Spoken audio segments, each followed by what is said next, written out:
Si tu n'utilises pas cet outil IA en 2025, tu perds du temps, et pire encore, tu perds de l'argent. On en parle tout de suite après ça.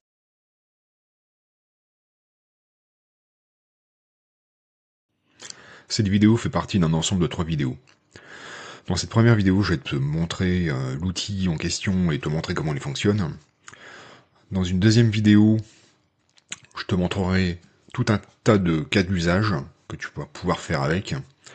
Et dans la dernière vidéo, je te montrerai un cas pratique, un projet qu'on va mener de bout en bout. Alors cet outil, qu'est-ce que c'est? Tu le connais déjà, mais il est très largement sous-utilisé, et je trouve que c'est vraiment dommage. Cet outil, c'est NotebookLM. Alors, qu'est-ce que c'est? Qu'est-ce que tu peux faire avec? Tu peux centraliser et analyser des sources multiples. Tu peux résumer rapidement des informations. Tu peux avoir des interactions conversationnelles avec tes documents. Tu peux effectuer un sourçage précis des réponses. Tu peux générer des formats utiles pour l'apprentissage et la présentation, guide d'études, questions fréquentes, chronologie, résumé audio, etc. Tu peux prendre des notes et ajouter des informations. Tu peux gérer de manière fine tes sources. Ça te permet d'améliorer ta productivité et tu peux gagner du temps. En résumé, NotebookLM sert à transformer un amas de documents, texte, vidéo, liens web, etc., en une base de connaissances interactive et analysable. Ça te permet de résumer, poser des questions ciblées, générer des formats d'apprentissage et obtenir des analyses précises basées uniquement sur les informations que tu lui as données. Alors comment ça marche? Pour cette première vidéo, on va utiliser un document, un seul document. C'est un PDF, c'est le PDF d'un livre. Je te montre, je possède ce livre en version papier. Je t'encourage vivement, si tu utilises des livres, à avoir la version papier ou en tout cas avoir le PDF de manière légale que tu achètes. Alors pour accéder à NotebookLM, j'ai fait déjà une vidéo à ce sujet, je te la mettrai en description, ça va te montrer comment créer un compte, etc. Comment accéder à NotebookLM facilement et gratuitement. Pour incorporer des sources, c'est simple, tu cliques sur créer, et là tu vas importer des sources. Là tu as 2 manières différentes de le faire. Soit tu procèdes par cliquer et déposer.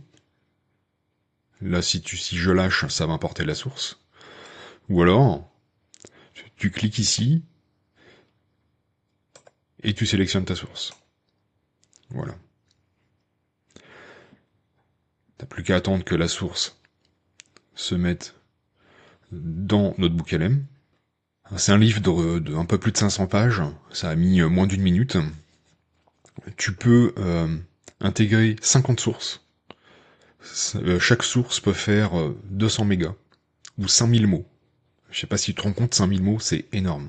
Donc ici, tu as des sources, tu peux ajouter des sources. Donc tu fais toujours pareil, Tu cliques ici où tu les importes. Tu as plusieurs sources différentes. Tu peux les piocher dans ton Google Drive. Tu peux intégrer des Google Docs, des Google Slides. Tu peux pas incorporer de Google Sheet parce que NotebookLM a beaucoup de mal à lire les tableaux. C'est très compliqué. Pour l'instant, là, c'est pas paramétré pour le faire. Tu peux ajouter des sites web, des vidéos YouTube. Tu peux copier-coller des textes. Et dans les sources que tu peux incorporer, tu vois, tu as des audios, comme des MP3 par exemple. Sinon, les types de fichiers pris en compte, PDF, texte, Markdown, c'est un format texte web, te préoccupe pas de ça. Donc tu vois que l'interface est partagée en 3 parties. D'un côté les sources, au centre tu as la discussion, et ici à droite, tu as ce qu'on appelle Studio. Donc les sources, on vient de le voir, c'est là où tu viens intégrer toutes tes sources. Tu vois qu'ici tu peux cliquer, si tu en as plusieurs, tu peux travailler avec seulement certaines d'entre elles, ou toutes, c'est toi qui choisis. Dans cet espace discussion, il te fait un premier résumé. Dès que tu mets une source, il te crée un résumé. T'as pas trop d'interaction dessus. Le titre, tu peux le changer.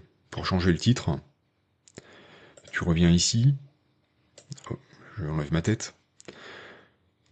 Tu cliques là, et là tu peux modifier le titre. Je vais laisser comme ça pour l'instant.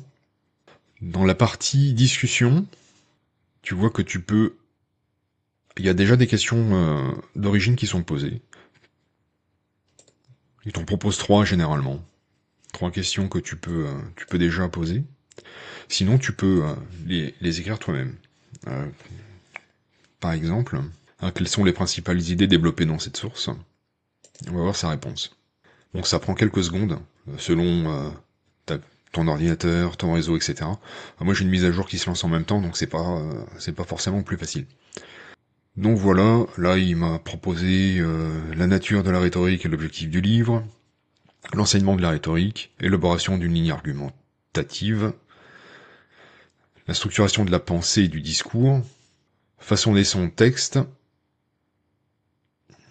le choix des images, mobiliser les émotions, projeter son image, reconnaître la tromperie, les concepts mobilisateurs, stratégie pour gérer les interactions difficiles.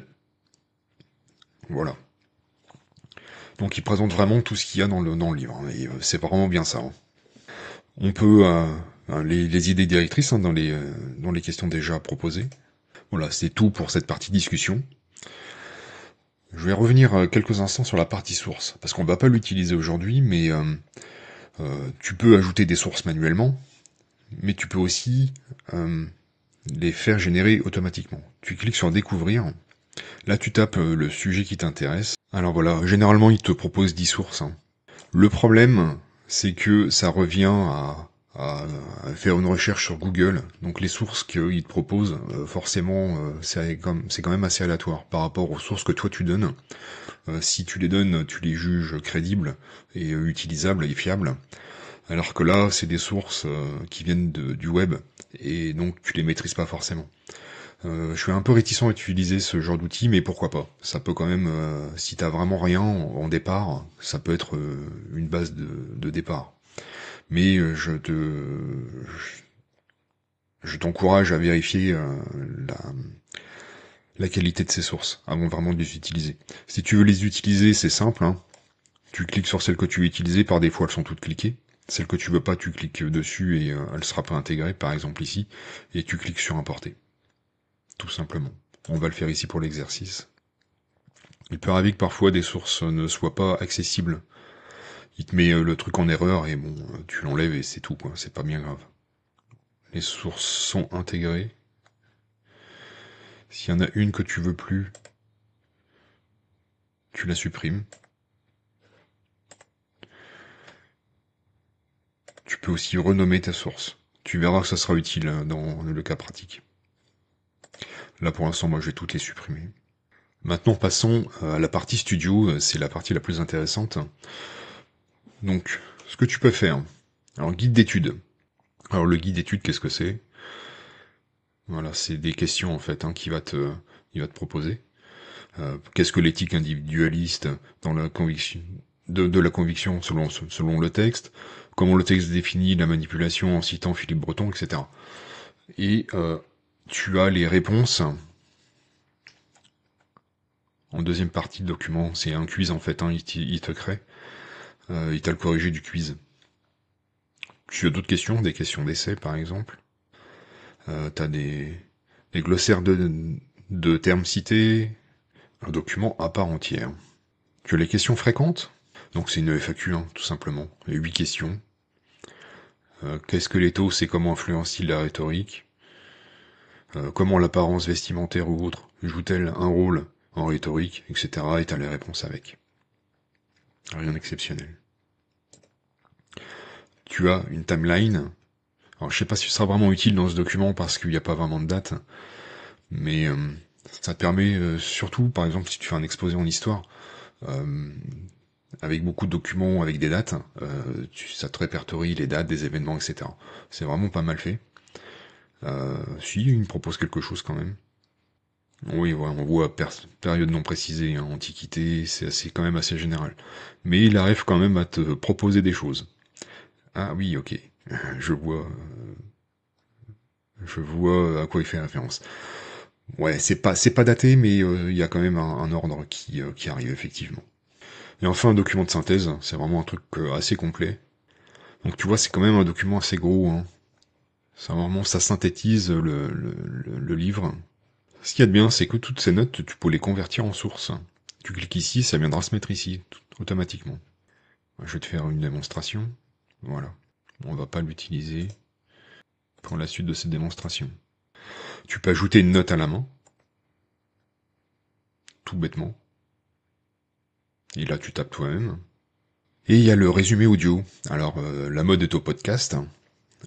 Auparavant, ça existait déjà, mais c'était disponible uniquement en anglais. Mais maintenant, c'est en français. C'est une conversation entre deux personnes. C'est assez bluffant. Alors tu peux faire générer tout de suite, et là ça va te faire une conversation sur un résumé de ce document. Tu peux personnaliser. Alors voilà la question que je pose. Comment utiliser la rhétorique au quotidien dans sa vie professionnelle et dans sa vie personnelle? Et là ça va mettre un petit peu de temps quand même, hein. C'est un petit peu long parfois, hein. Ça met entre 3 et 10 minutes, hein, selon le nombre de sources que tu as et la longueur du résumé audio qui va générer. Bon, voilà, il a terminé, hein. Il a mis à peu près 5 minutes pour faire un audio de 7 minutes 23, en français comme tu peux voir. On va écouter ça. Bienvenue dans notre exploration du jour. On va plonger dans l'art de la rhétorique en s'appuyant sur Le pouvoir de la rhétorique de Clément Viktorovitch. Oui, bonjour. L'idée, c'est de voir comment ces techniques qu'on associe souvent à la politique, eh bien, on peut les utiliser, nous, dans notre vie de tous les jours. Au travail, en famille. Exactement. On parle de l'art de convaincre. Mais la question qui vient tout de suite, c'est est-ce que c'est pas un peu de la manipulation, tout ça? C'est une excellente question et elle est centrale dès qu'on... Voilà, bon. Ce fichier, tu peux le télécharger. Tu peux le supprimer, tu peux changer sa vitesse de lecture, etc. Enfin, tu vois, les possibilités sont importantes. L'avantage, c'est que si tu le télécharges, tu peux l'écouter de n'importe où, quand tu vas au travail, dans ta voiture, dans les transports, quand tu as un moment de libre, enfin, peu importe. T'es pas obligé de l'écouter maintenant, tu le télécharges pour une utilisation ultérieure. Voilà, on a fait à peu près le tour de l'utilisation, en tout cas de la manipulation de notre bouc LM. C'est quand même assez rapide, tu vois, c'est assez simple. Les cas d'usage, tu vas voir, ils sont multiples. Et c'est une vraie utilité. Je comprends pas que ce soit aussi peu utilisé parce que ça t'offre des services inestimables. Tu verras dans le cas concret qu'on va développer, euh, et ça sera qu'un cas concret, mais tu verras que dans les cas d'usage, il y en a des multiples, des dizaines et des dizaines. Je vais t'en proposer quelques-uns, selon le temps que j'aurai pour en chercher, mais tu verras, la seule limite quasiment, c'est ton imagination.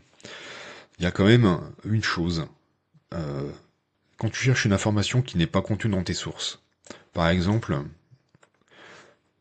là c'est un ouvrage sur la rhétorique, euh, et je vais lui demander quelle est la recette de la tarte